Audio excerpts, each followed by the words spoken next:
കഴിഞ്ഞ ക്ലാസ്സിൽ നമ്മൾ യൂസർ ഡിഫൈൻഡ് ഫംഗ്ഷൻസിനെ കുറിച്ചാണ് പഠിച്ചത്. How the same task can be performed using different methods എന്നുള്ളത് നമ്മൾ കണ്ടു കഴിഞ്ഞതാണ്. ആർഗ്യുമെന്റ്സ് ആൻഡ് റിട്ടേൺ വാല്യൂവിനെ അടിസ്ഥാനപ്പെടുത്തിക്കൊണ്ട് ഫംഗ്ഷൻ ഡെഫിനിഷൻ 4ആയി തരംതിരിക്കാവുന്നതാണ്. ആദ്യത്തെ മെത്തേഡിൽ ആർഗ്യുമെന്റ്സ് ഒന്നും തന്നെ ഇല്ല and there is no return type. Void സൂചിപ്പിക്കുന്നത് ഇറ്റ് റിട്ടേൺസ് നത്തിങ്. രണ്ടാമത്തെ മെത്തേഡിൽ ആർഗ്യുമെന്റ്സ് ഇല്ല but it returns a integer value.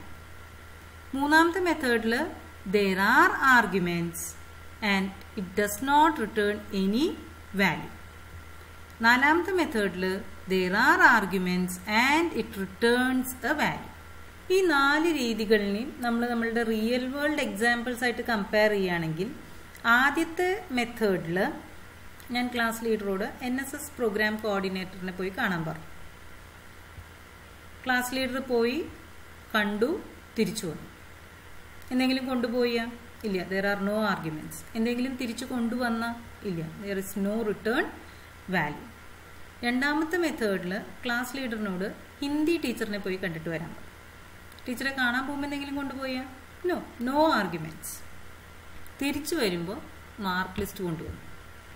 മൂന്നാമത്തെ അപ്രോച്ചിൽ ക്ലാസ് ലീഡർ 2 മാർക്ക് ഷീറ്റുമായി അക്കൗണ്ടൻസി ടീച്ചറെ കാണാൻ പോയി. തിരിച്ചു വരുമ്പോൾ എന്തെങ്കിലും കൊണ്ടുവന്നാൽ ഇല്ല. നാലാമത്തെ അപ്രോച്ചിൽ 2 ടെക്സ്റ്റ് ബുക്കുമായിട്ട് ക്ലാസ് ലീഡർ മലയാളം ടീച്ചറെ കാണാൻ പോയി. തിരിച്ചു വരുമ്പോൾ ഒരു ടെക്സ്റ്റ് എനിക്ക് കൊണ്ടുവന്ന് തരികയും ചെയ്തു. Next let us see how these functions can be called from the main function.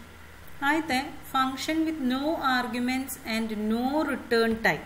നമ്മൾ മെയിൻ ഫംഗ്ഷനിൽ എഴുതിയിട്ടുള്ള ഈ ഫുൾ കംപ്ലീറ്റ് ടാസ്കിനെ നമ്മൾ ഇനി 2 സെപ്പറേറ്റ് ടാസ്കുകളാക്കി മാറ്റാൻ പോവാണ്. ഒന്ന് സം ഫംഗ്ഷനിൽ എഴുതേണ്ട സ്റ്റേറ്റ്മെന്റ്സ്, മറ്റേത് മെയിൻ ഫംഗ്ഷനിൽ നിന്ന് ഈ സം ഫംഗ്ഷനെ കോൾ ചെയ്യാനുള്ള സ്റ്റേറ്റ്മെന്റ്സ്. ഈ ഫംഗ്ഷനിലെ ഭൂരിഭാഗം സ്റ്റേറ്റ്മെന്റ്സും നമ്മൾ എന്തിലേക്ക് മാറ്റി? സം എന്നുള്ള ഫംഗ്ഷനിലേക്ക് മാറ്റി. ഈ സം ഫംഗ്ഷനെ മെയിൻ ഫംഗ്ഷനിൽ നിന്ന് കോൾ ചെയ്യാനുള്ള സ്റ്റേറ്റ്മെന്റ്സ് എഴുതണം. മെയിൻ ഫംഗ്ഷനിലെ ഫസ്റ്റ് സ്റ്റേറ്റ്മെന്റ് സം ഫംഗ്ഷനെ കോൾ ചെയ്യണ സ്റ്റേറ്റ്മെന്റ് ആണ്. സം ഫംഗ്ഷൻ കോൾ ചെയ്യപ്പെടുമ്പോൾ variables A, B and S declare ചെയ്തു. എയിലേക്കും ബിയിലേക്കും വാല്യൂസ് റീഡ് ചെയ്തു, സമ്മ് കണ്ടെത്തി, സമ്മ് ഡിസ്പ്ലേ ചെയ്തു. അതിനുശേഷം പ്രോഗ്രാം കൺട്രോൾ തിരിച്ച് മെയിൻ ഫംഗ്ഷനിലേക്ക് വരുന്നു. Next statement is written 0 statement. ഇവിടെ ഈ സ്റ്റേറ്റ്മെന്റ് ആണ് ഫംഗ്ഷൻ കോൾ സ്റ്റേറ്റ്മെന്റ്. ഏത് ഫംഗ്ഷനാണ് കോൾ ചെയ്യപ്പെടുന്നത്? Sum function. ഇതാണ് കോൾഡ് ഫംഗ്ഷൻ. ആരാണ് സം ഫംഗ്ഷനെ കോൾ ചെയ്യുന്നത്? Main function. അപ്പോൾ മെയിൻ ഫംഗ്ഷനാണ് ദ കോളിംഗ് ഫംഗ്ഷൻ. നെക്സ്റ്റ് മെത്തേഡിൽ function has arguments but does not return any value. അപ്പോൾ ഈ ഫംഗ്ഷൻ എങ്ങനെയാണ് ഡിവൈഡ് ചെയ്യേണ്ടത്? ഓൾറെഡി ആർഗ്യുമെന്റ്സ് ഫംഗ്ഷനിലുണ്ട്. അപ്പോൾ ആ കിട്ടുന്ന ആർഗ്യുമെന്റ്സിനെ ആഡ് ചെയ്തിട്ട് സമ്മ് ഡിസ്പ്ലേ ചെയ്താൽ മതി. അപ്പോൾ ഇനി മെയിൻ ഫംഗ്ഷനിൽ എന്താണ് എഴുതേണ്ടത്? സം ഫംഗ്ഷനെ കോൾ ചെയ്യാനുള്ള സ്റ്റേറ്റ്മെന്റ് എഴുതണം. ആ സം ഫംഗ്ഷനിലേക്ക് എയും ബിയും ആർഗ്യുമെന്റ്സ് പാസ് ചെയ്ത് കൊടുക്കുകയും വേണം. ഇത്രമാത്രം മതിയോ? ഇവിടെ എയും ബിയും എന്താണ്? അത് നമ്മൾ ഈ മെയിൻ ഫംഗ്ഷനിൽ ഡിക്ലെയർ ചെയ്യണം, വാല്യൂസ് റീഡ് ചെയ്യണം. അപ്പോൾ ഈ സ്റ്റേറ്റ്മെന്റ്സ് നമുക്ക് മെയിൻ ഫംഗ്ഷനിൽ എഴുതേണ്ട സ്റ്റേറ്റ്മെന്റ്സ് ആണ്. ഈ സം ഫംഗ്ഷൻ കോൾ ചെയ്യപ്പെടുമ്പോൾ എയിലും ബിയിലും ഉള്ള വാല്യൂസ് ഇവിടേക്ക് പാസ് ചെയ്യുന്നു. എയിലും ബിയിലും ഉള്ള വാല്യൂസിന് നമ്മൾ ആഡ് ചെയ്ത് എസിലേക്ക് എഴുതി. But what is S? S ഇവിടെ ഡിക്ലെയർ ചെയ്യണം, എന്നാൽ മാത്രമേ നമുക്ക് ആ വേരിയബിൾ ഇവിടെ യൂസ് ചെയ്യാൻ പറ്റുള്ളൂ. Then the value in S is displayed and the function returns its control to the main function. ഇവിടെ മെയിൻ ആണ് കോളിംഗ് ഫംഗ്ഷൻ. ഈ സ്റ്റേറ്റ്മെന്റ് ആണ് the function call statement and sum is the called function. അടുത്ത മെത്തേഡിൽ arguments ഇല്ല, പക്ഷെ return value ഉണ്ട്. അപ്പം ഈ ടാസ്കിനെ എങ്ങനെയാണ് ഡിവൈഡ് ചെയ്യേണ്ടത്? ആർഗ്യുമെന്റ്സ് ഇല്ല, അപ്പോൾ വേരിയബിൾസ് റീഡ് ചെയ്യാനുള്ള സ്റ്റേറ്റ്മെന്റും സം കണ്ടെത്താനുള്ള സ്റ്റേറ്റ്മെന്റും നമ്മൾ സം ഫംഗ്ഷനിൽ എഴുതണം. ഡിസ്പ്ലേ ചെയ്യണം. സമ്മിന്റെ വാല്യൂ ഡിസ്പ്ലേ ചെയ്യേണ്ട, സമ്മിലുള്ള വാല്യൂ റിട്ടേൺ ചെയ്യാണ് ചെയ്യേണ്ടത്. എസിലുള്ള വാല്യൂ റിട്ടേൺ ചെയ്യണം മെയിൻ ഫംഗ്ഷനിലേക്ക്. അപ്പോൾ മെയിൻ ഫംഗ്ഷനിൽ എന്തൊക്കെ സ്റ്റേറ്റ്മെന്റ്സ് വേണം? മെയിൻ ഫംഗ്ഷനിൽ സമ്മ് ഡിസ്പ്ലേ ചെയ്യാനുള്ള സ്റ്റേറ്റ്മെന്റ് ആണ് എഴുതേണ്ടത്. അപ്പം ഇതിൽ നമുക്ക് സം ഫംഗ്ഷനെ കോൾ ചെയ്യുമ്പോൾ കിട്ടുന്ന വാല്യൂ ആണ് ഡിസ്പ്ലേ ചെയ്യേണ്ടത്.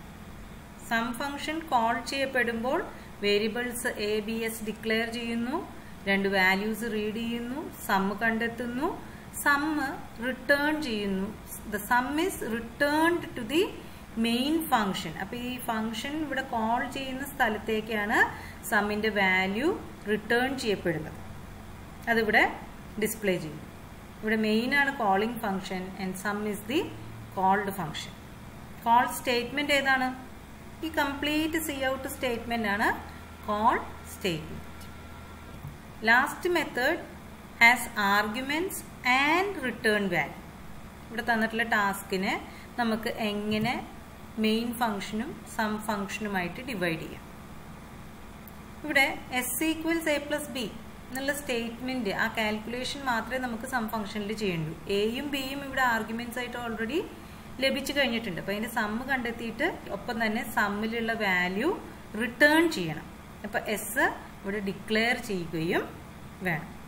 ഇനി മെയിൻ ഫംഗ്ഷനിൽ എന്തൊക്കെ വരും? മെയിൻ ഫംഗ്ഷനിലാണ് നമ്മൾ എയും ബിയും ഡിക്ലെയർ ചെയ്യും, എയിലേക്കും ബിയിലേക്കും വാല്യൂസ് റീഡ് ചെയ്യുകയും ചെയ്യേണ്ടത്. അതിനുശേഷം സം ഫംഗ്ഷൻ കോൾ ചെയ്യണം. കിട്ടുന്ന വാല്യൂ നമ്മളൊരു വേരിയബിളിലേക്ക് സ്റ്റോർ ചെയ്ത് വെക്കുകയാണെങ്കിൽ പിന്നീട് നമുക്കത് എപ്പോഴാണ് ആവശ്യമായിട്ട് വരുന്നത് അപ്പോൾ യൂസ് ചെയ്യും. സം ഫംഗ്ഷൻ കോൾ ചെയ്യപ്പെടുമ്പോൾ എയിലേക്കും ബിയിലേക്കും എക്സിന്റെയും വൈന്റെയും വാല്യൂസ് ആ ഓർഡറിൽ തന്നെ ഏതാണോ ആദ്യം അത് ആദ്യത്തെ ആർഗ്യുമെന്റിലേക്കും രണ്ടാമത് പാസ് ചെയ്യുന്നത് രണ്ടാമത്തെ ആർഗ്യുമെന്റിലേക്കുമായിരിക്കും ലഭിക്കുക. ഇതൊന്ന് പെൻസിലോണ്ട് നോട്ട് ചെയ്ത് വെച്ചാൽ മതി. സം ഫംഗ്ഷനിലെ വേരിയബിൾസ് എ ആൻഡ് ബി ആണ് ഡിക്ലെയർ ചെയ്തിട്ടുള്ളത്. അപ്പൊ ആ വേരിയബിൾസേ നമുക്ക് ഇവിടെ യൂസ് ചെയ്യാൻ പറ്റുള്ളൂ. Then the function returns the calculated sum to the calling function. ഇപ്പൊ തത്വത്തിലെ എസിലുള്ള വാല്യൂ ഇവിടേക്ക് റിട്ടേൺ ചെയ്യപ്പെടുന്നു. ഈ വാല്യൂ ഇസഡിലേക്ക് അസൈൻ ചെയ്യപ്പെടും. The returned value s is assigned to the variable z and then the sum is displayed. User defined functions എഴുതുമ്പോൾ ഇതുവരെ നമ്മൾ കണ്ട രീതി കോൾഡ് ഫംഗ്ഷന് ശേഷം കോളിംഗ് ഫംഗ്ഷൻ എഴുതുക എന്നുള്ളതാണ്. പക്ഷെ നമുക്ക് തിരിച്ച് കോളിംഗ് ഫംഗ്ഷന് ശേഷം കോൾഡ് ഫംഗ്ഷൻ എഴുതാൻ സാധിക്കുമോ? പറ്റും. പക്ഷെ അങ്ങനെ ചെയ്യണമെന്നുണ്ടെങ്കിൽ ഫംഗ്ഷൻ പ്രോട്ടോടൈപ്പ് ഫംഗ്ഷൻ കോൾ സ്റ്റേറ്റ്മെന്റിന്റെ മുൻപായിട്ട് ഡിക്ലെയർ ചെയ്തിട്ടുണ്ടായിരിക്കും. Function prototype is nothing but the function header terminated by a semicolon. താഴെ കൊടുത്തിട്ടുള്ള സം ഫംഗ്ഷനിന്റെ പ്രോട്ടോടൈപ്പ് നമുക്ക് ഇങ്ങനെയും നൽകാവുന്നതാണ്. വേരിയബിൾസ് നിർബന്ധമല്ല, പക്ഷേ number of arguments and it's data type must be correct. ഇത് രണ്ടും ഇന്റ് ആണെങ്കിൽ ഇവിടെയും ഇന്റ് ഡേറ്റ ടൈപ്പ് തന്നെയായിരിക്കണം. ഇവിടെ ഒരു ഇന്റും ഒരു ഫ്ലോട്ടും ആണെങ്കിൽ ഇവിടെയും ആദ്യത്തെ ഇന്റും രണ്ടാമത്തെ ഫ്ലോട്ടും ആയിരിക്കണം.